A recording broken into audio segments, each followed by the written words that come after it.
Geometrical optics में हम लोग आगे बढ़ते हैं और कर्व्ड सरफेस रिफ्रैक्शन नेक्स्ट हमारा टॉपिक है। नेक्स्ट हेडिंग पड़ेगा refraction at spherical surfaces. Refraction at spherical surfaces और लेंसेज भी हमारा इसी कैटेगरी में आएगा। ठीक है, स्फेरिकल सरफेसेस रिफ्रैक्शन का मतलब ये है कि दो तरह से सरफेस हो सकती हैं।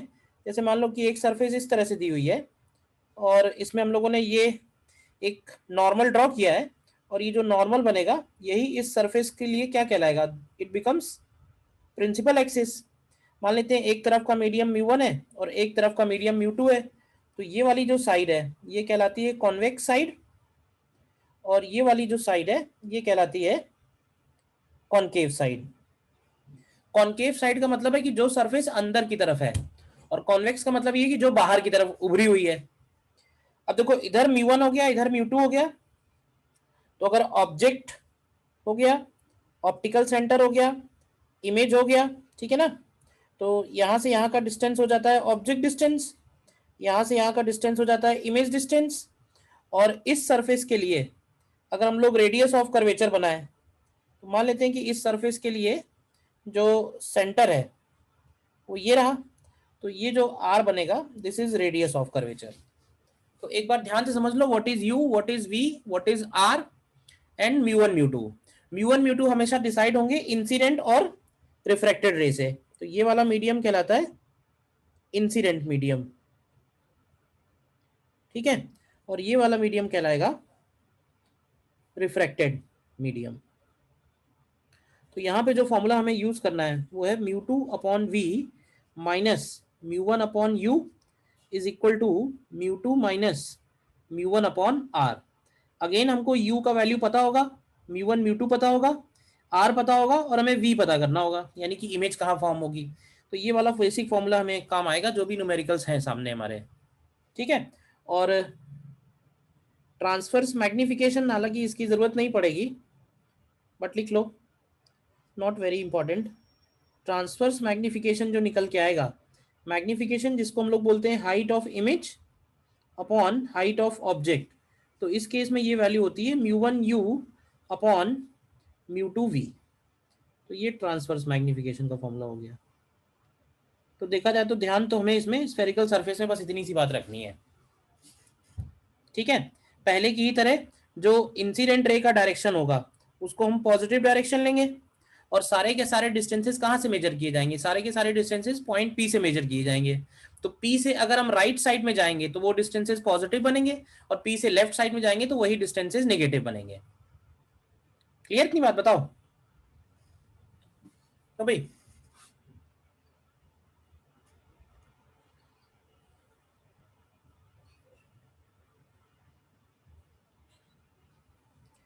देखो इसमें फिर एक क्वेश्चन करके देखते हैं, बताना।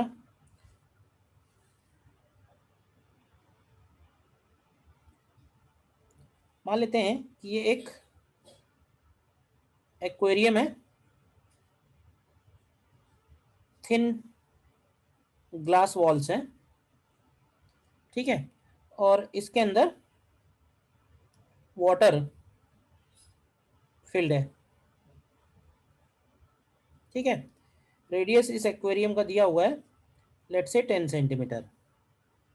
देन ये हो गया इसका सेंटर और there is a small fish, ठीक है, और ये जो स्मॉल फिश है ये उसके सेंटर से 5 सेंटीमीटर पे है, दिख रही है। और एक ऑब्जर्वर इसको इधर से देख रहा है, एयर में है, और एक ऑब्जर्वर इसको इधर से देख रहा है, वो भी एयर में है। तो हमें बताना है, क्वेश्चन है what are apparent distances of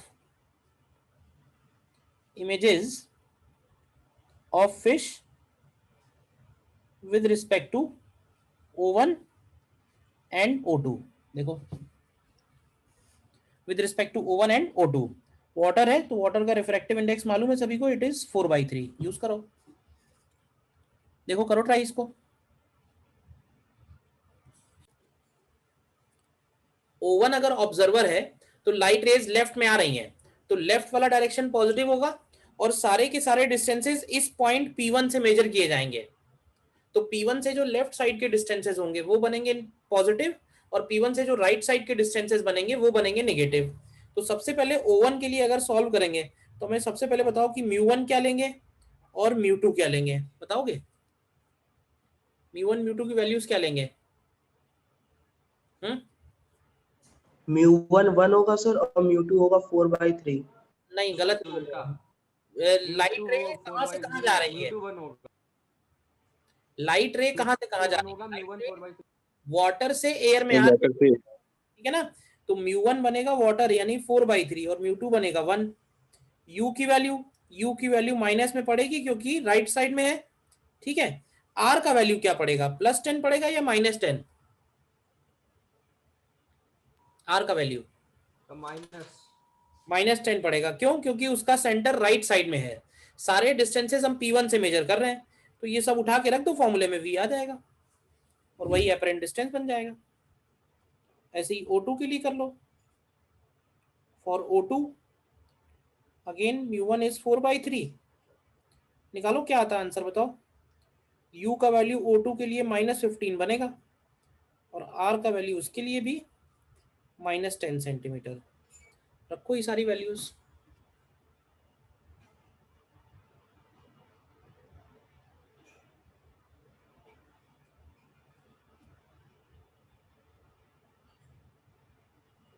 O2 के लिए 18 आ रहा है।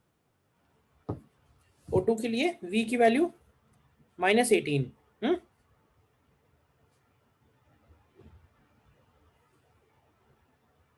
O1 के लिए बताओ आंसर क्या बन रहा है।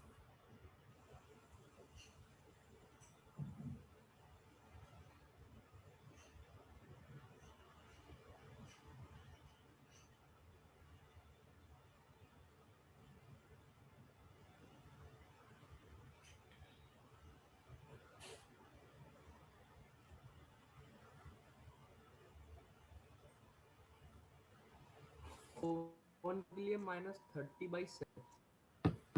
-30/7। यस।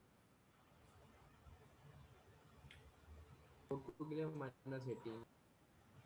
ठीक है, क्लियर है क्वेश्चन सभी को ना? और इसमें कुछ ज्यादा है नहीं, है सिंपल ही है मतलब। और देखना, और एक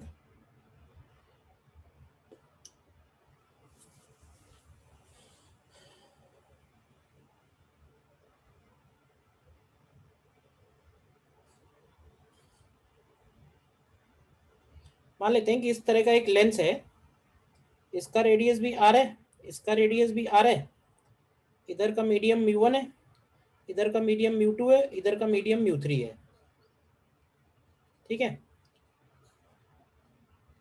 क्वेश्चन है अ पैरेलल बीम, ये एक थिन लेंस है,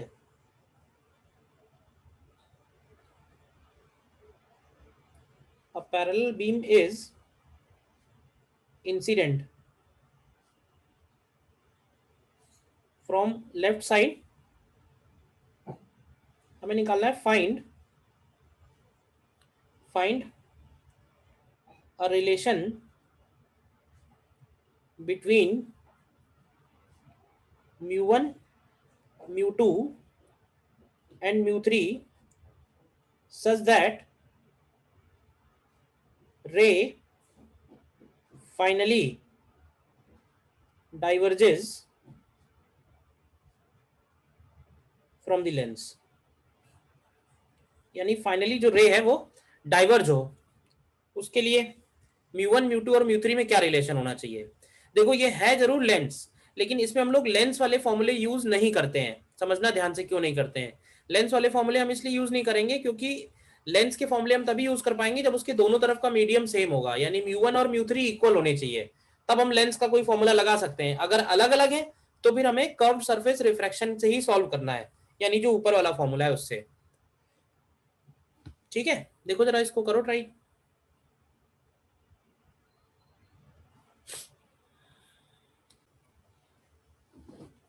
देखो ये कह रहा है लेफ्ट साइड से पैरेलल बीम इंसिडेंट हो रही है, ठीक है।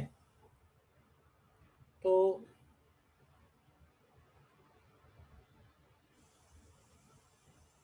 सबसे पहला रिफ्रैक्शन कहाँ से कहाँ हो रहा है, तुम ध्यान से देखोगे तो पहला रिफ्रैक्शन हो रहा है म्यू वन से म्यू टू में। तो हम लोग ऐसे लिखेंगे फर्स्ट रिफ्रैक्शन।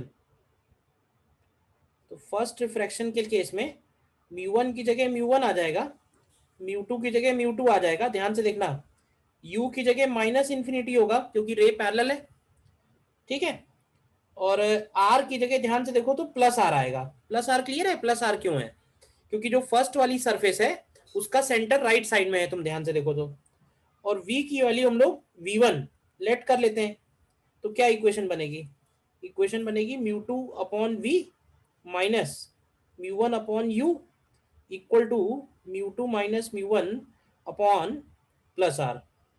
इसको ऐसे ही छोड़ दो, इक्वेशन वन, ठीक है। देन हम लोग आएंगे सेकेंड रिफ्रैक्शन में, और सेकेंड रिफ्रैक्शन कहाँ से कहाँ हो रहा है? सेकेंड रिफ्रैक्शन हो रहा है म्यू टू से म्यू थ्री में, हो रहा है ना।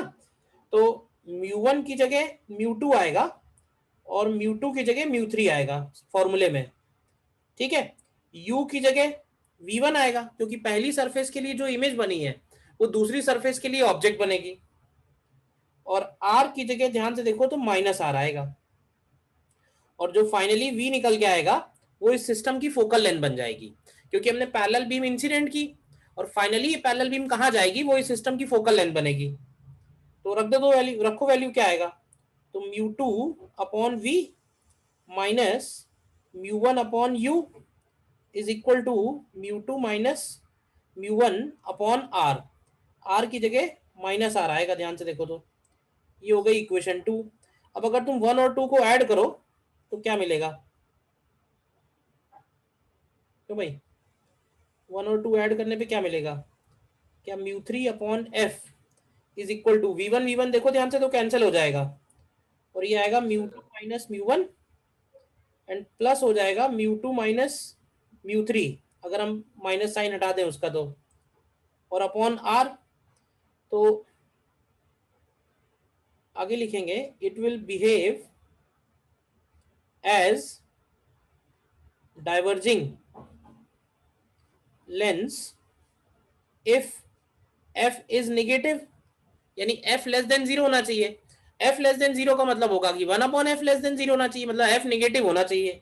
तो यहां से आ जाएगा, ध्यान से देखो तो, ये जो ऊपर डिनोमिनेटर में आ रहा है यानी two mu two minus of mu one plus mu three upon R, ये वैल्यू भी नेगेटिव होना चाहिए, यानी two mu two minus of mu one plus mu three should be less than zero. तो यहाँ से आ जाएगा two mu two less than mu one plus mu three, ये रिलेशन आएगा। देखो ध्यान से कैसे किया है, क्लियर है? बताओ कहीं डाउट है तो। फाइनली रे जहां डाइवर्ज होगी उस फाइनल इमेज को हम लोग बोलेंगे कि वो फोकस है, वो पॉइंट एफ हो गया, और उस एफ की वैल्यू नेगेटिव होनी चाहिए। सेकंड रिफ्रैक्शन में v1 का साइन चेंज नहीं होगा? मैंने पहली वाली जो पहला रिफ्रैक्शन लिया है उसमें v1 क्या आया है इस बात पर डिस्कशन ही नहीं किया है। अगर v1 पॉजिटिव आएगा पहली वाली कैलकुलेशन से तो दूसरे वाले में भी पॉजिटिव पड़ेगा, और अगर पहली वाली में नेगेटिव आएगा तो दूसरे वाले में भी नेगेटिव पड़ेगा। कहने का मतलब जो आएगा वही पड़ेगा। तो मैंने साइन की बीच में चर्चा ही नहीं करी, कोई भी साइन रहा हो। बात समझ में आई है? सक्सेसिव में कभी भी साइन चेंज नहीं होगा, जो v1 यहां पे आएगा, ठीक है ना, वही v1 यहां रखा जाएगा, दैट्स इट। बताइए, क्योंकि लाइट रे अभी भी आगे की तरफ ही जा रही है तो डायरेक्शन तो आगे वाला ही पॉजिटिव है ना, इस वजह से।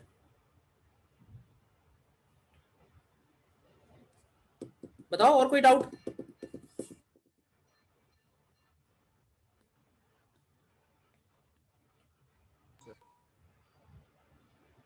क्लियर है?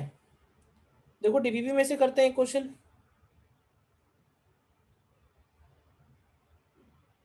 ज्यादातर तो क्वेश्चन वैसे लेंस के ही हैं। ये देखो क्वेश्चन नंबर 44।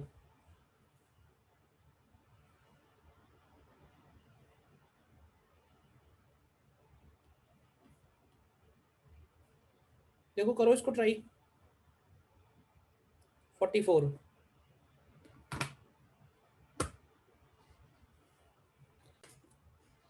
अब इसमें भी देखो हमें फोकल लेंथ निकालनी है, तो फोकल लेंथ निकालने के लिए डी डी डी आंसर, एक सेकेंड, हाँ डी आएगा।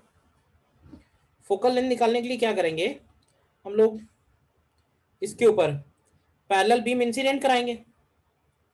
ठीक है, अब जरा एक बात ध्यान से देखो, इस पर्टिकुलर केस में इसमें क्या होगा कि पहली वाली सरफेस तुम देखो ध्यान से तो प्लेन सरफेस है, और पहली वाली सरफेस प्लेन सरफेस होने की वजह से पहला वाला तो रिफ्रैक्शन होगा ही नहीं, क्यों भाई, यानी वो लाइट रे सीधे अंदर एंटर कर जाएगी और वो कर्व सरफेस पे जाके टकराएगी। तो हम लोग सीधे सॉल्व करते हैं at curve surface. At curve surface अगर लेंगे तो ध्यान से देखो, μ1 की जगह μ1 है, μ2 की जगह μ2 है, u की वैल्यू माइनस इन्फिनिटी है और रेडियस की वैल्यू माइनस आर आएगी, और v की वैल्यू हम लोग v1 लेट कर लेते हैं, ध्यान से देखो पहले की तरह। तो क्या बनेगा, ये आएगा μ2 upon v minus μ1 upon u equal to μ2 minus μ1 upon R, R की जगह माइनस आर आएगा, इसको ऐसे ही छोड़ दो। अब देखो पहली सरफेस से जो v1 होगा, अब की बार सेकेंड सरफेस पे प्लेन सरफेस रिफ्रैक्शन होगा, तो प्लेन सरफेस रिफ्रैक्शन का क्या फॉर्मूला है मालूम है, इसमें μ1 की जगह μ2 होगा और μ2 की जगह 1 आएगा, क्यों भाई, μ1 की जगह 1 आएगा, μ1 की जगह μ2 होगा और μ2 की जगह 1 आएगा, देखो। और u की जगह क्या होगा, तो u की जगह इसमें v1 होगा और v की जगह f होगा। कौन सा फॉर्मूला यूज करेंगे इसमें, तो इसमें तो यूज करेंगे μ2 upon v is equal to μ1 upon u, plane surface refraction वाला फॉर्मूला यूज होगा, इसके पहले जो हम लोगों ने पढ़ा था। तो यहाँ रखो फॉर्मूला क्या आएगा, 1 upon f is equal to μ2 upon v1, और μ2 अपॉन v1 की वैल्यू देखो ध्यान से क्या है, μ2 अपॉन v1 की वैल्यू है μ1 माइनस μ2 अपॉन r, तो यहाँ से तुमको f डायरेक्टली मिल गया, देखो f की वैल्यू मिल गई r अपॉन μ1 माइनस μ2। बताओ, कर लिए था अपने आप, ये नहीं कर पाए थे?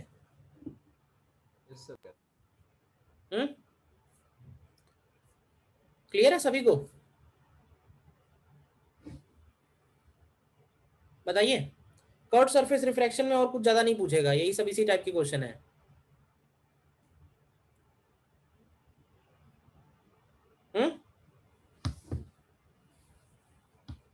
ठीक है, नेक्स्ट फिर आते हैं हम लोग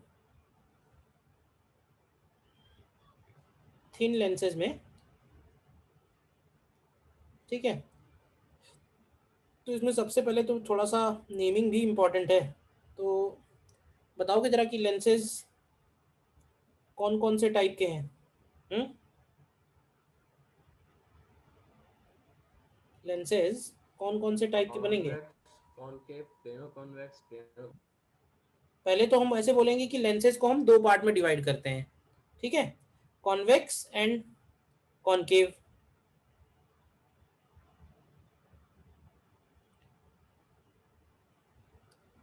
और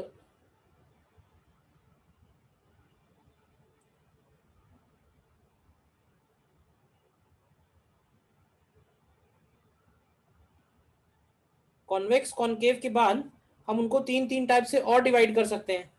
तो जैसे ये तीन टाइप लिखे हुए हैं, पहला वाला क्या है, पहले वाले को हम लोग बोलते हैं बाई कॉन्वेक्स, ठीक है, दूसरा वाला है प्लेनो कॉन्वेक्स और तीसरा वाला है कॉनकेवो कॉन्वेक्स। ठीक है, ऐसे ही कॉनकेव के केस में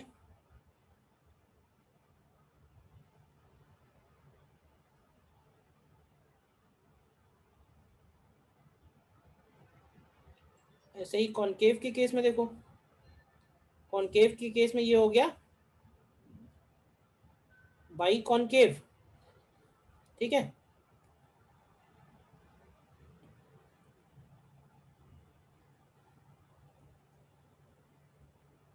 देन बन जाएगा प्लेनो कॉनकेव।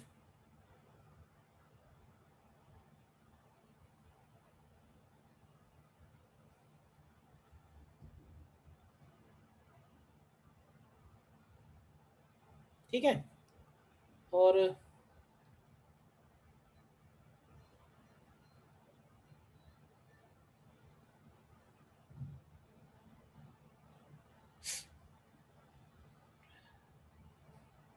तीसरा बनेगा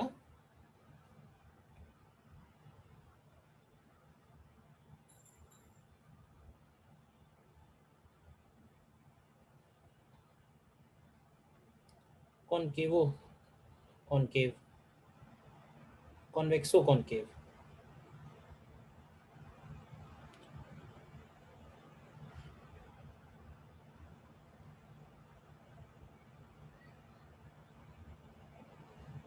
ये है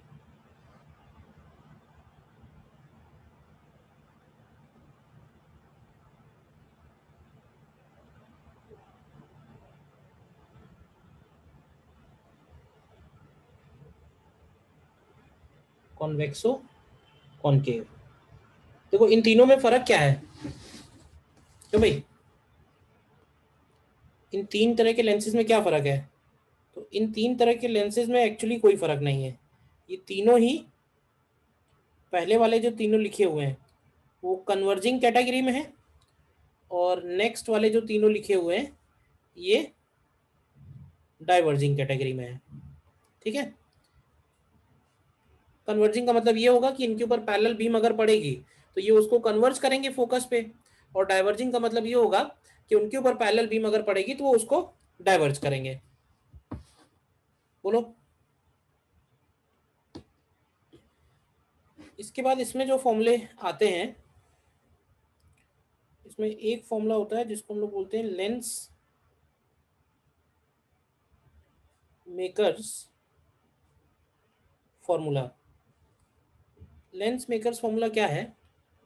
जैसे मान लो कोई भी लेंस हो, जरूरी नहीं है कि बाई कॉन्वेक्स हो, बाई कॉनकेव हो, कोई भी हो, अगर बाहर का मीडियम म्यू1 है और अंदर इसका मीडियम म्यू2 है, रेडियस मान लेते हैं इसका r1 और इसका r2 है, तो इस लेंस का जो फोकल लेंथ होगा यानी 1/f, इसको हम लोग लिखते हैं μ2/μ1 -1 इंटू ब्रैकेट 1/r1 -1/r2। ध्यान रखना R1 R2 भी यहाँ पे विथ साइन ही लिए जाएंगे, और R1 R2 का साइन ठीक उसी तरह से लिया जाएगा जिससे इसके पहले हम लोगों ने किया था। भाई अगर रे लेफ्ट से आ रही है तो ये वाला डायरेक्शन पॉजिटिव होगा, राइट वाला। तो ये जो डायग्राम मैंने बनाया हुआ है इसके हिसाब से बताओ कि R1 क्या होगा, पॉजिटिव होगा, नेगेटिव होगा, और R2 क्या होगा? Sir R1 positive R2 negative. R1 positive होगा क्योंकि R1 का सेंटर राइट साइड में आएगा, और R2 नेगेटिव आएगा क्योंकि R2 का सेंटर लेफ्ट साइड में आएगा। ठीक है ना? तो कोई भी इसको लेंस मेकर्स फॉर्मूला इसीलिए बोलते हैं क्योंकि हम इसमें अगर μ1 μ2 R1 R2 सही से डाल दें तो हमको उस लेंस का फोकल लेंथ मिल जाएगा। यानी लेंस का जो फोकल लेंथ है वो एक्चुअली किस बात पर डिपेंड कर रहा है, लेंस का जो फोकल लेंथ है वो किस बात पर डिपेंड कर रहा है? तो वो डिपेंड इसी बात पे कर रहा है उसके दोनों तरफ के रेडियस ऑफ कर्वेचर क्या है, उसका μ1 μ2 क्या है। नॉर्मली μ1 की वैल्यू 1 होती है अगर वो एयर में रखा हुआ है। बोलो। एक हो गया इसका lens makers formula. Then object image formation की अगर बात आएगी तो उसमें आएगा लेंस फॉर्मूला। लेंस फॉर्मूला क्या होगा? तो लेंस फॉर्मूला तो सीधे सीधे 1/f is equal to 1/v minus 1/u होगा, और इस केस में हमको मैग्निफिकेशन भी काम आएगा, तो ट्रांसफर्स मैग्निफिकेशन भी लिख लेंगे यहाँ पे, यूज करते हैं अभी इनको। Transverse magnification m is equal to hi/ho, और ये बनेगा इक्वल टू v/u, और अगर f और u में लिखें तो ये f/f+u बनेगा। एक बार देख लो ध्यान से। ट्रांसफर्स मैग्निफिकेशन, ठीक है। Then combination of lenses and lens mirrors.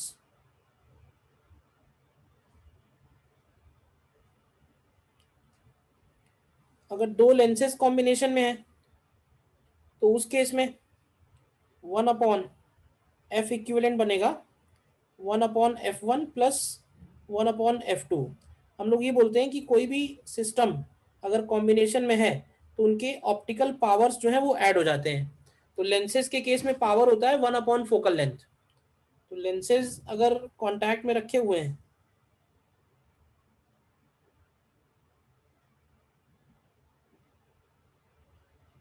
Lenses अगर कांटेक्ट में रखे हुए हैं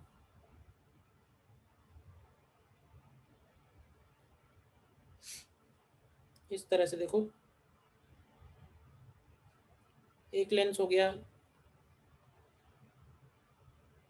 दूसरा लेंस हो गया, फोकल लेंथ अगर इनकी अलग अलग है, let's say this is f1 this is f2, तो कॉम्बिनेशन का मतलब ये हुआ कि ये लेंसेज मिलके एक अगर सिंगल लेंस पे हम रिप्लेस करें तो वो लेंस का फोकल लेंथ क्या निकल के आएगा।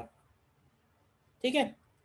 फिर एक फॉर्मूला होता है लेंस प्लस मिरर के लिए, वो होता है 1/f equivalent is 1/fm minus 2/fl, 1/fm minus 2/fl। ये फॉर्मूला कहाँ लगेगा, जैसे मान लो कि ये हो गया लेंस, ठीक है, और इसके साथ हम कॉम्बिनेशन में लगा रहे हैं कोई मिरर। तो मान लेते हैं कि ये एक कॉन्वेक्स लेंस है, कॉन्वेक्स लेंस है, और उसके साथ हमने कांटेक्ट में लगाया हुआ है कॉनकेव मिरर। तो ध्यान रखना लेंस प्लस मिरर बनेंगे मिरर के इक्वल। तो उस मिरर का जो फोकल लेंथ होगा वो फोकल लेंथ हम इस फॉर्मूले से निकाल सकते हैं।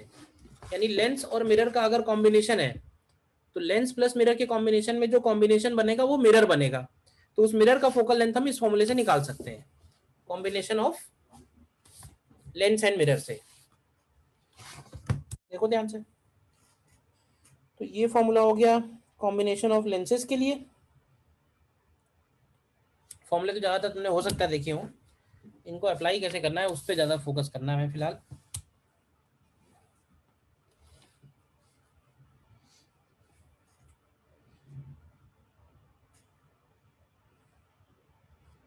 देखो यहाँ तक कोई डाउट है बताओ। देखो जैसे क्वेश्चन देते हैं सब बातें यूज होंगी उसमें।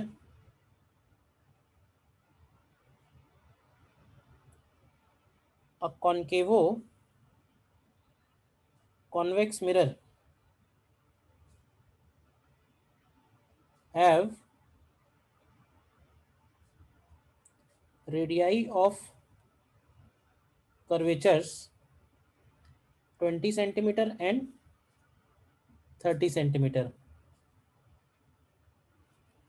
It is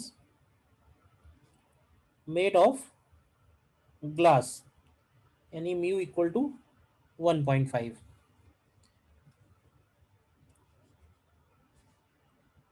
ठीक है। It is kept on a horizontal table with concave side upside, with concave surface upside। तो हमें निकालना है फाइंड ए पार्ट में, ए पार्ट में हमें निकालना है its focal length, focal length क्या होगी इसकी। फिर बी पार्ट में निकालना है if water is filled in concave part then new focal length. ठीक है। एंड सी पार्ट में if now convex surface is silvered than its focal length.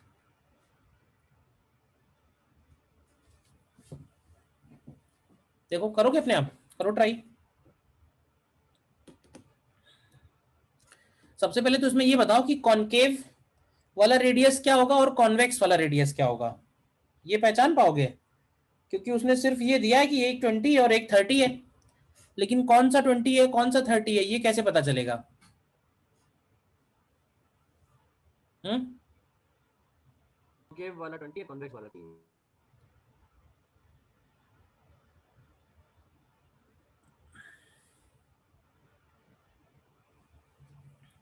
जब हम इस लेंस को इस तरह से रखेंगे ना, देखना ध्यान से,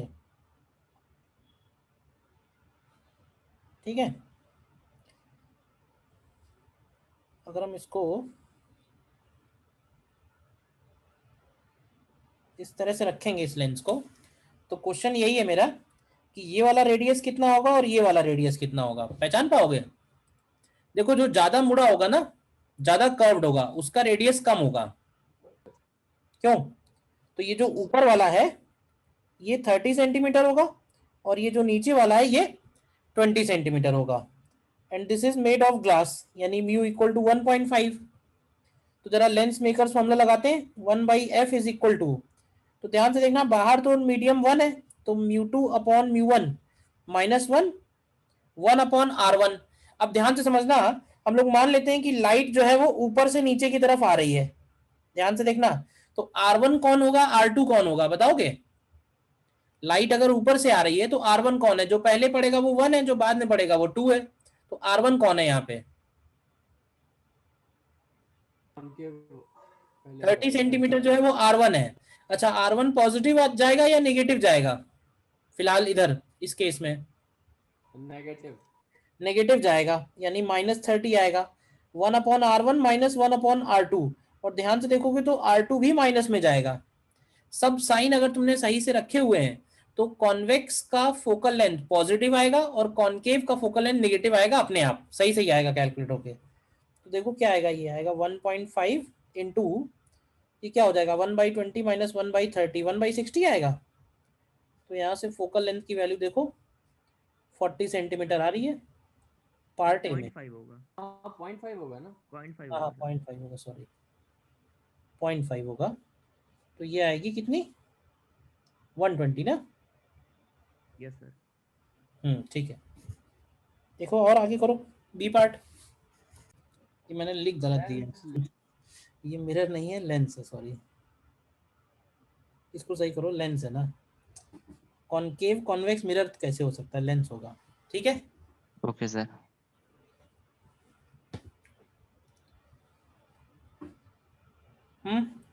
अब क्या कह रहा है, क्या किया उसने? अब उसने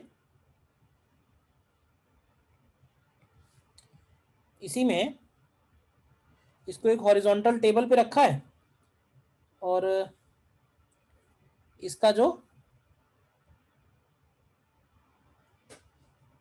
कॉनकेव पार्ट है, कॉनकेव पार्ट पे उसने वाटर फिल कर दिया है इस तरह से, देखो इतने पार्ट में वाटर आ गया। क्यों? तो वैसे बोल सकते हैं क्या कि अब एक वाटर का भी लेंस हो गया है। अब दो लेंस हैं, एक लेंस है वाटर लेंस और एक लेंस है ग्लास लेंस, और इस बार वाटर लेंस और ग्लास लेंस का कॉम्बिनेशन है। तो क्या करो, वाटर लेंस का फोकल लेंथ पहले निकाल लो कितना बनेगा, ग्लास लेंस का तो हम निकाल ही चुके हैं। 90। तो वाटर लेंस का अगर फोकल लेंथ निकालेंगे तो ये आएगा 4/3 - 1 इंटू ब्रैकेट। अब इसके लिए भी हम R1 क्या लेंगे, R1 उसके लिए इन्फिनिटी होगा, और -R2 क्या लेंगे, R2 की जगह -30 आएगा। देखो तो यहाँ से F वाटर की वैल्यू आ जाएगी +90 सेंटीमीटर, आ रही है। और कॉम्बिनेशन निकालना है अगर, तो 1/F equivalent is 1/F1 + 1/F2, तो ये हो जाएगा 1/90 + 1/120। तो देख लो यहाँ से F इक्विवेलेंट कितना आता है, क्या भाई?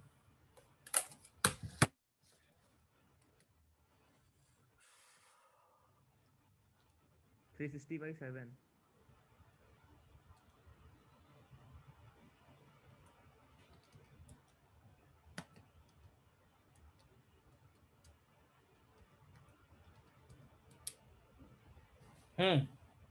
तो यहाँ से F इक्विवेलेंट आता है 360/7 सेंटीमीटर। तो ये हमारा सेकेंड आंसर हो गया।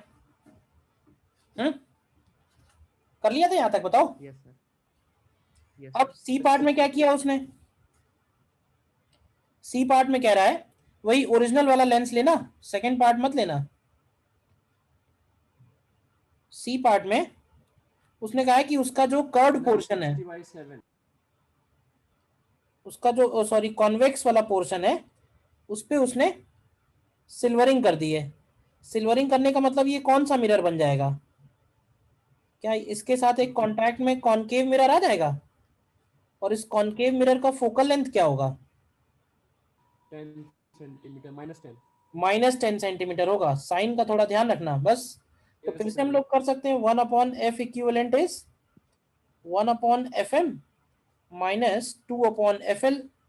तो 1/FM का मतलब हुआ 1/-10 एंड 2/FL का मतलब हुआ 2/120। तो यहाँ से देख लीजिए F इक्विवेलेंट 60/7 -60/7। माइनस का 60/7 आता है।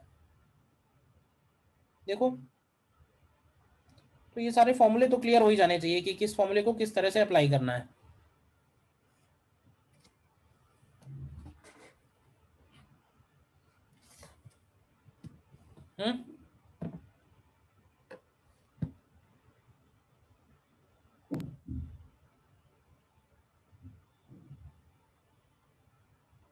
सर ये FM माइनस FM माइनस क्यों है? क्योंकि कॉनकेव मिरर है ना। कॉनकेव मिरर का फोकल लेंथ नेगेटिव होगा, कॉन्वेक्स मिरर का फोकल लेंथ पॉजिटिव होगा।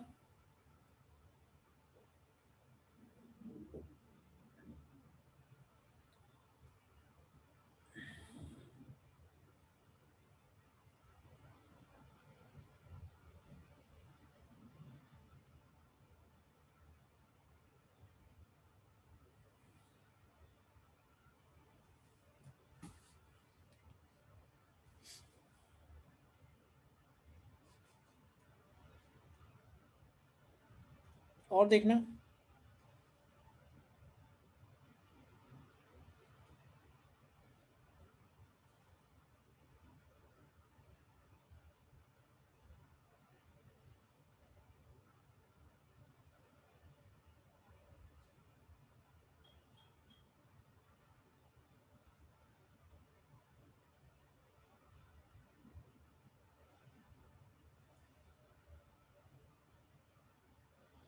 मान लेते हैं फोकल लेंथ 30 सेंटीमीटर का एक लेंस है, ठीक है।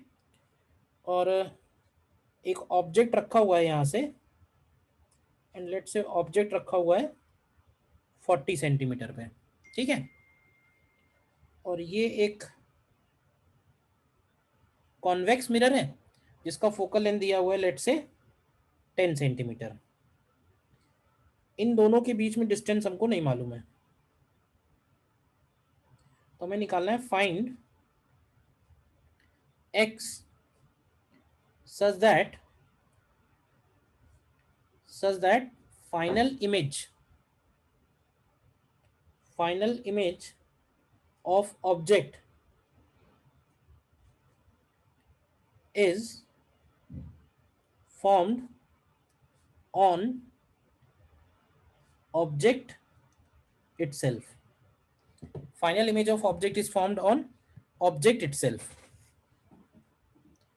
तो देखो, ऐसे क्वेश्चन का करने का मतलब ये होता है कि जैसी रे ऑब्जेक्ट से जा रही है, रिफ्रैक्शन रिफ्लेक्शन वो सब होने के बाद फाइनली वो रे उसी रास्ते से वापस आनी चाहिए, ऑब्जेक्ट पे ही मीट करनी चाहिए। फाइनली जहां से गई है उसी रास्ते वापस आएगी, तभी फाइनल इमेज ऑब्जेक्ट के ऊपर फॉर्म होगा। ये है। तो देखो जरा ट्राई करो।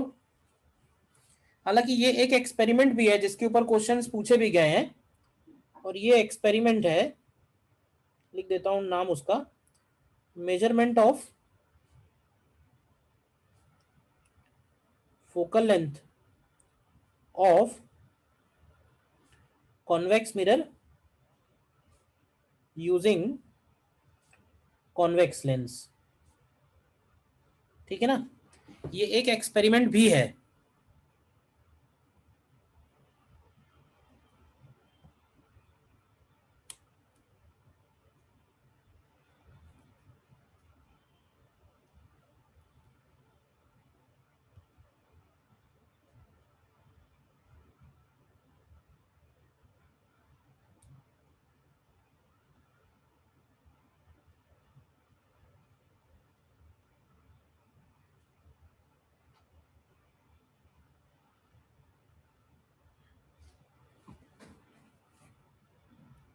देखो, करो ट्राई। केवल लेंस के लिए सबसे पहले सॉल्व करते हैं कि लेंस के ऊपर ये जो लाइट रे जा रही है वो आफ्टर रिफ्रैक्शन कहाँ इमेज बनाएगी। ठीक है, तो लेंस के लिए सॉल्व करते हैं पहले। तो फॉर लेंस u का वैल्यू क्या लिखेंगे, -40, f का वैल्यू +30, लेंस फॉर्मूले में डालते हैं 1/f is equal to 1/v minus 1/u, तो +1/40 हो जाएगा। तो यहाँ से अगर आप v निकालोगे तो v का वैल्यू आएगा 120 सेंटीमीटर। ठीक है, अब देखो दो पॉसिबिलिटी है। एक पॉसिबिलिटी तो ये है कि जब ये लाइट रे 120 सेंटीमीटर पे जाए तो अगर ये लेंस भी उसी मिरर भी उसी जगह रखा हुआ है तो मिरर फिर क्या करेगा, मिरर इस लाइट रे को उतने ही एंगल पे इधर की तरफ रिफ्लेक्ट कर देगा। क्यों भाई, मिरर उस लाइट रे को इतने ही एंगल पे इधर रिफ्लेक्ट कर देगा और फिर यहां से रिफ्रैक्शन के बाद फिर से इमेज यही बन जाएगी। तो एक पॉसिबिलिटी तो ये बनेगी जो ऊपर बनाए दिखाई हुई है। ठीक है, दूसरी पॉसिबिलिटी क्या हो सकती है,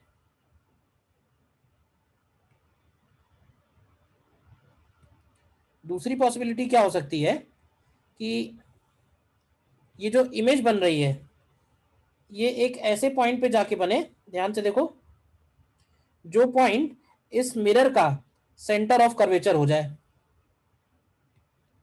ये पॉइंट मिरर का सेंटर ऑफ कर्वेचर हो जाए, क्योंकि अगर सेंटर ऑफ कर्वेचर हुआ तो ये लाइट रेज परपेंडिकुलरली इसके ऊपर फॉल होंगी, और परपेंडिकुलरली फॉल होने का मतलब है कि जिस डायरेक्शन से आई है उसी डायरेक्शन में ये वापस लौट जाएंगी। देखो ये बनेगा। तो दूसरा केस ये हो सकता है कि यहां से लेके यहां तक का जो डिस्टेंस है ये 120 हो जाए। अब अगर ये 120 होगा और ये वाला डिस्टेंस कितना होगा, सेंटर से लेके इसका ये 20 होगा, इसका मतलब ये वाला डिस्टेंस कितना आ जाएगा, ये वाला डिस्टेंस 100 सेंटीमीटर हो जाएगा। ठीक है ना, तो x is equal to 100 centimetre और x is equal to 120 centimetre. Clear है ये दो आंसर कैसे हैं, बताइए। ये दो आंसर कैसे हैं, इसमें कोई डाउट है तो बताइए।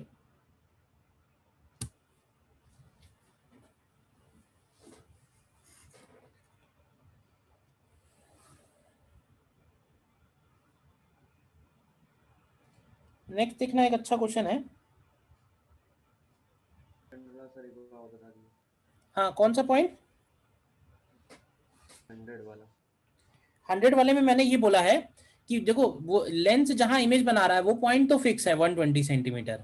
तो मैंने ये कहा कि एक बार वो पॉइंट इसका P बन जाए, अगर इसका P बनेगा तो वो उसी डायरेक्शन में वापस लौट जाएगी रेज। और दूसरा ऑप्शन ये है कि मिरर के ऊपर अगर वो लाइट रेज परपेंडिकुलरली टकराती हैं, ठीक है ना, तो मिरर उसको उसी डायरेक्शन में वापस भेज देगा। अब मिरर के ऊपर परपेंडिकुलरली कैसे टकराएंगी, क्वेश्चन ये है कि लाइट रे मिरर के ऊपर परपेंडिकुलरली कैसे टकराएगी। जब ये लाइट रे मिरर के कहां मिल रही होगी, सेंटर ऑफ कर्वेचर की तरफ आ रही होगी, और सेंटर ऑफ कर्वेचर यहां से कितना दूर होगा, सेंटर ऑफ कर्वेचर यहां से 20 दूर होगा, और ये टोटल कितना है, ये टोटल तो 120 है ही है, तो ये कितना बचेगा, इधर वाला 100 आ जाएगा। रे डायग्राम देखो, ज्योमेट्रिकल ऑप्टिक्स में फॉर्मूले हैं और रे डायग्राम है, रे डायग्राम में कहीं कोई डाउट नहीं होना चाहिए। ऐसा ना लगे डायग्राम देख के कि ये चीज कैसे पॉसिबल हो गई। ठीक है ना, बाकी जहां भी कंफ्यूजन हो रे डायग्राम बनाओ, सारा कंफ्यूजन दूर हो जाएगा। नेक्स्ट लिखो, a plano convex lens has aperture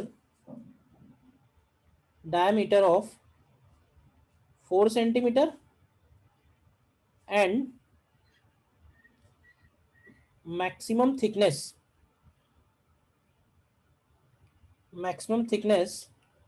as 4 mm. If it is made of glass, then find its focal length.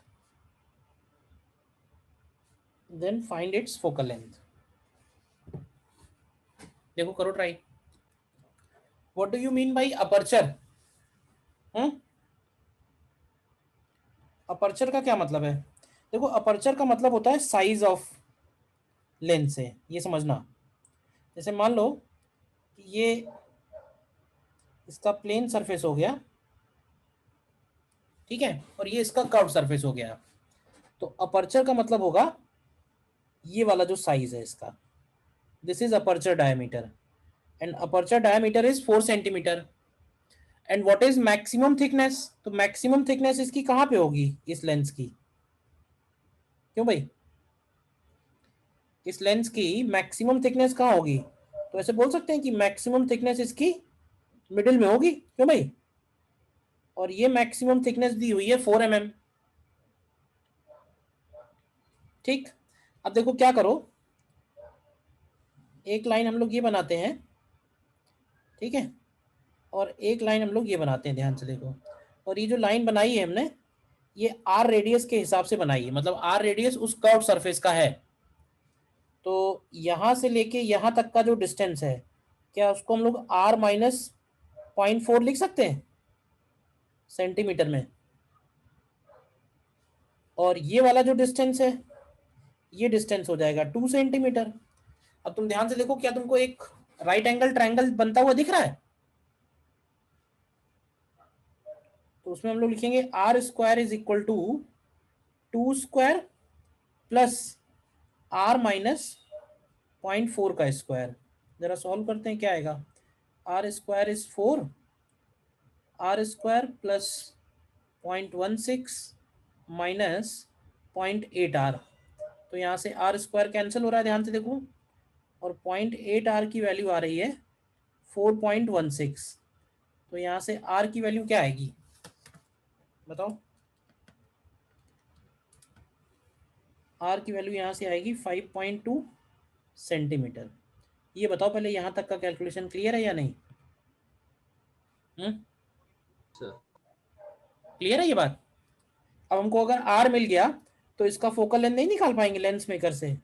तो 1/f is equal to mu minus 1/r1 minus 1/r2 रखो. 1/f is equal to ये हो जाएगा 1.5 minus 1. R1 ध्यान से देखो तो infinity होगा और R2 की जगह माइनस 5.2 आएगा. तो यहाँ से अगर आप फोकल लेंथ निकाल रहे हो तो ये फोकल लेंथ 10.4 सेंटीमीटर आंसर हो जाएगा. देखो अच्छा क्वेश्चन है ये. मैक्सिमम थिकनेस कहाँ पे होगी उस लेंस की, और अपर्चर डायमीटर क्या होगा, दोनों बातें इसमें आ गई.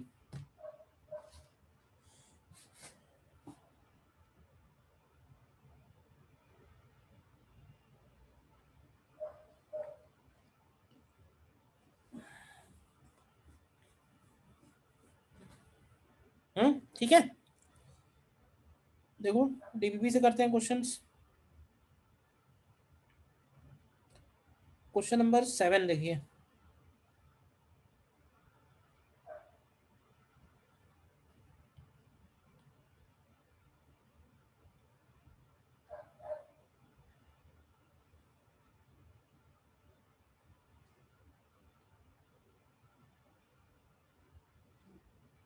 क्वेश्चन नंबर 7 देखिए.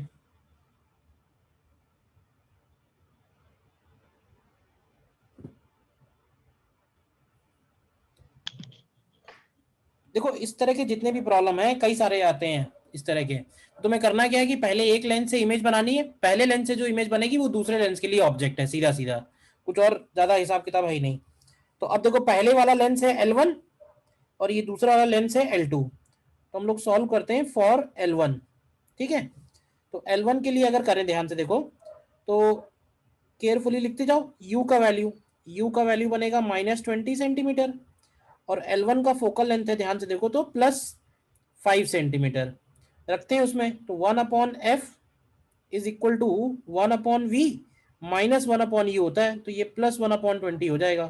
तो यहाँ से v जरा निकालो, क्या आता है? सर 20/3। यहाँ से v का वैल्यू प्लस का आता है 20/3, ठीक है। अच्छा देखो, प्लस का 20/3 आने का मतलब है कि ये L1 से 20/3 राइट में है, यानी अगर हम यहाँ बनाएं इसको, ये है I1 यहाँ से 20/3 पे है। तो जरा ये बताओ कि L2 से कितना आगे होगा ये? सर 14/3। तो इसमें सब्ट्रैक्ट करना पड़ेगा। तो u का वैल्यू बनेगा 20/3 में से 2 माइनस करेंगे, तो ये प्लस का 14/3 बनेगा। प्लस का क्यों बनेगा, ये क्लियर है सबको? ये बताओ।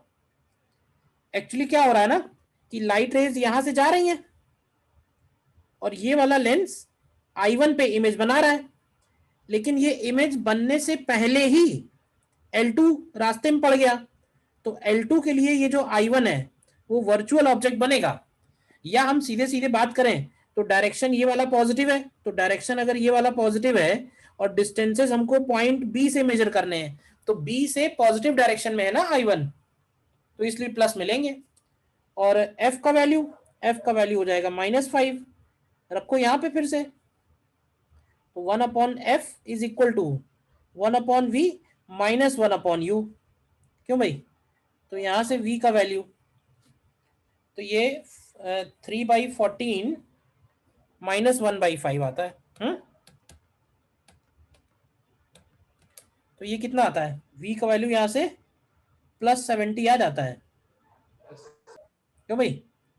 तो एक्चुअली क्या हो रहा होगा, रे डायग्राम अगर हमें कंप्लीट करना पड़े तो हम लोग ये बोलेंगे कि अब ये लाइट रे इधर से डाइवर्ज हो रही है, तो ये और आगे इसको मिला रहा है, तो ये बन रही है I2 यहाँ से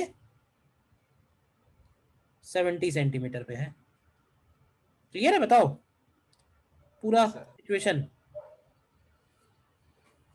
एक एक बात कायदे से एकदम क्लियर होनी चाहिए, कोई कंफ्यूजन नहीं।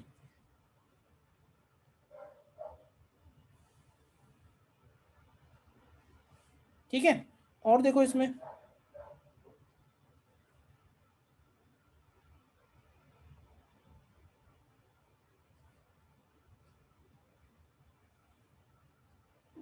देखो, ये देखो क्वेश्चन नंबर 64।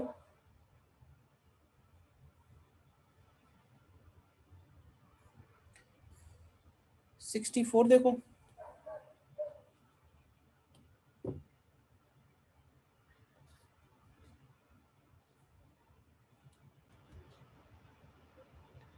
इसमें ऑप्शन दिए हैं क्वेश्चन में, ये है ऑप्शन।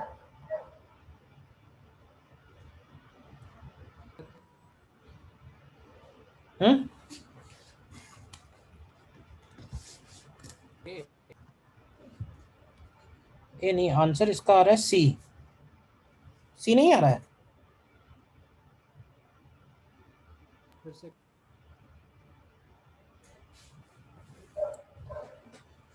क्या कह रहा है? A point like object is placed at a distance 1 metre in front of a convex lens. बनाते हैं क्या सिचुएशन है।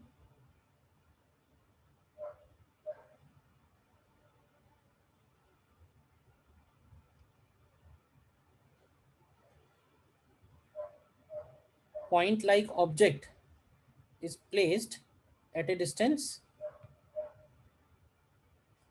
1 meter in front of a convex lens, focal length 0.5 metre यानी 2f पे रखा हुआ है। A plane mirror is placed at a distance 2 meter behind the lens. तो plane mirror is placed at a distance 2 meter behind the lens. तो find the position of final image. अच्छा आप जरा ध्यान से देखना, फाइनल इमेज कह रहा है ना, थोड़ा लेंस और मिरर इधर करो जरा।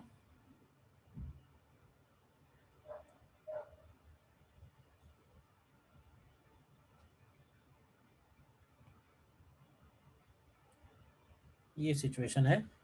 अब देखना यहां से जो ये लेंस के लिए ऑब्जेक्ट अगर हम देखेंगे तो लेंस के लिए ये 2f पे रखा हुआ है और 2f की इमेज कहाँ बनती है, 2f की इमेज 2f पे ही बन जाएगी, क्यों भाई?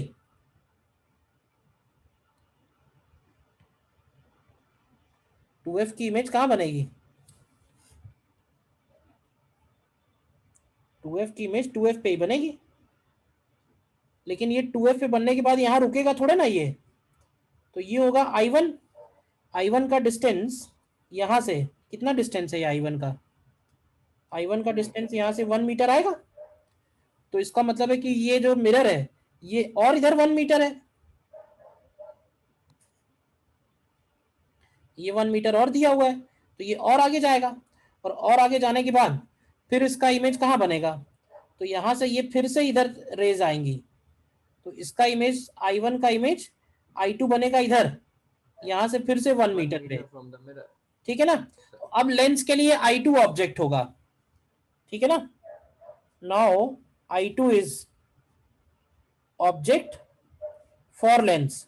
लेकिन अब ध्यान रखना, अब लाइट रेज राइट से लेफ्ट आएंगी, तो जब राइट से लेफ्ट आएंगी तो लेफ्ट वाला डायरेक्शन पॉजिटिव हो जाएगा।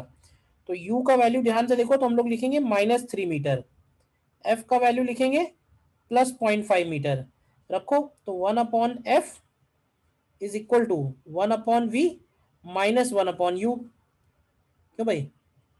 तो यहां से देखो v की वैल्यू क्या आती है, तो 1/v आ जाएगा 2 - 1/3, क्यों भाई? तो ये 5/3 आता है, 3/5 आएगा सर v का वैल्यू आएगा 3/5, यानी कि सर ए ऑप्शन ज्यादा सही बैठेगा। 0.6 मीटर फ्रॉम लेंस, ठीक है, और टुवर्ड्स लेफ्ट होगा ना। प्लस में आया का क्या मतलब है, v प्लस में आने का मतलब है कि फाइनल जो इमेज है वो यहां बन रही है I3, और ये वाला डिस्टेंस 0.6 दिया हुआ है। बोलो, तो सी ऑप्शन आएगा, ए ऑप्शन क्यों कह रहे हो? प्लेन मिरर से इमेज बनने के बाद सर जो रेज जाएंगी, हाँ सर वो काफी ज्यादा डाइवर्जिंग होगी, तो सर वो लेंस के बाहर से नहीं निकल जाएंगी। अरे वो देखो यार, मैंने बनाने में वैसे बनाया है, एक रे पास से भी तो होगी ना। अरे तो मैंने बना दिया ऐसा, अब पहले से नहीं पता था इतना बड़ा डायग्राम बन जाएगा। बट अगर हम एक रे क्लोज टू प्रिंसिपल एक्सिस लेंगे तो वो आएगी तो लेंस के पास नहीं आएगी, यस सर यस। उसके बारे में सोचो बस, पड़ेगी तो है ही है, ठीक है ना। इसको भी हम लेंस पे ही इंसिडेंट मानेंगे। दूसरा डायग्राम बनाओ या आ गया समझ में, बताओ। तो सर आगे आगे हाँ क्या पूछ रहे हैं? ये मिरर वाला बता दिए सर, I2 वाला। I2 कैसे आया, देखो सिंपल सी बात है, सबसे पहले ऑब्जेक्ट से ये I1 बनाया। I1 सबसे पहले ये सोचो कि कौन कौन से फिनोमेना हो रहा है। जब लाइट यहाँ से चल रही है तो पहली बार हो रहा है रिफ्रैक्शन फ्रॉम लेंस, ठीक है, ये पहला स्टेप है। दूसरा स्टेप होगा रिफ्लेक्शन फ्रॉम मिरर, और तीसरा स्टेप होगा फिर से रिफ्रैक्शन फ्रॉम लेंस। 3 स्टेप होने के बाद फाइनल इमेज बनेगी। तो ये हो गई फर्स्ट स्टेप के बाद इमेज। अब अगर I1 सामने है, ये बनेगा ऑब्जेक्ट किसके लिए, मिरर के लिए। तो अगर ये मिरर से 1 मीटर आगे है तो मिरर इसका इमेज 1 मीटर पीछे बनाएगा। अब मिरर का जो इमेज है वो लेंस के लिए ऑब्जेक्ट बनेगा, तो लेंस का ऑब्जेक्ट लेंस से कितनी दूर हो गया, 3 मीटर पे, तो 3 मीटर पे हो गया तो U3 -3 ले लेंगे, फोकल लेंथ ले लेंगे, V आ गया। मतलब यहां से जो लाइट रेज जा रही हैं वो इस तरह से मीट कर रही हैं, ये सिचुएशन है।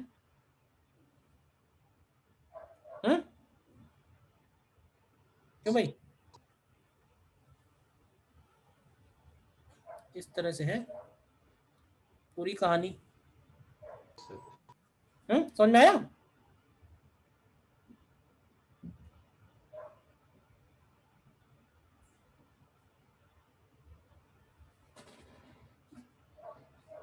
ठीक है ना, अच्छा क्वेश्चन है।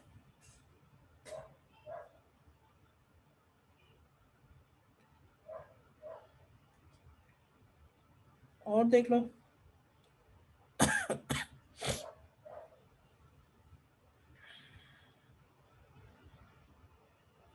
ये देखो 52,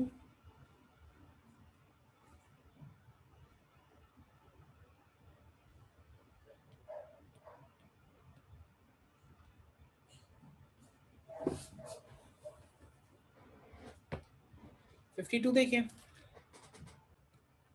इस बात से फर्क नहीं पड़ेगा, हालांकि उसने कंफ्यूज करने के लिए ऑब्जेक्ट दिया हुआ है, बस यही समझ लो, और क्या, यही एक पर्पस लग रहा है भाई। लेंस को एक बात ये समझ लेना, हो सकता है किसी तुम लोगों में भी किसी को कंफ्यूजन हो, लेंस अगर इस तरह से रखा हुआ है, ठीक है, और लेंस अगर इस तरह से रखा हुआ है, क्यों भाई, तो देखो अगर इस तरह से रखा हुआ है तो इधर वाला R1 है, इधर वाला R2 है, इस तरह से रखा है तो इधर वाला R1 है, इधर वाला R2 है। बट तुम फोकल लेंथ निकालोगे ना अगर फॉर्मूले में रख के, तो दोनों से फोकल लेंथ सेम ही आएगी, इसका फर्क नहीं पड़ेगा। आंसर 60 सेंटीमीटर है, ठीक है। अगर ये वाला R1 लोगे तो R1 इन्फिनिटी होगा, और R2 की वैल्यू ध्यान से देखोगे तो -30 होगी। अगर ये वाला लोगे तो R1 की वैल्यू +30 होगी, और R2 की वैल्यू इन्फिनिटी होगी। कहने का मतलब तुम कुछ भी रखो इनमें से, 1/f is equal to mu -1 1/R1 minus 1/R2। तो यहाँ से ये 1.5 -1, दोनों में से कुछ भी रख दो, अल्टीमेटली तुम देखोगे 1/30 बचेगा। तो यहाँ से f की वैल्यू 60 सेंटीमीटर आ जाएगी। बोलो, क्लियर है?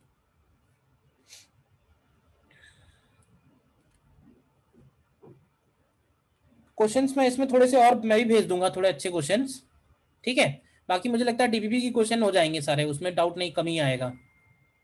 और इसमें अभी आपका वो बचा हुआ है माइक्रोस्कोप टेलीस्कोप वाला पार्ट थोड़ा सा, ठीक है। तो नेक्स्ट टाइम पे कर लेंगे डिस्कस।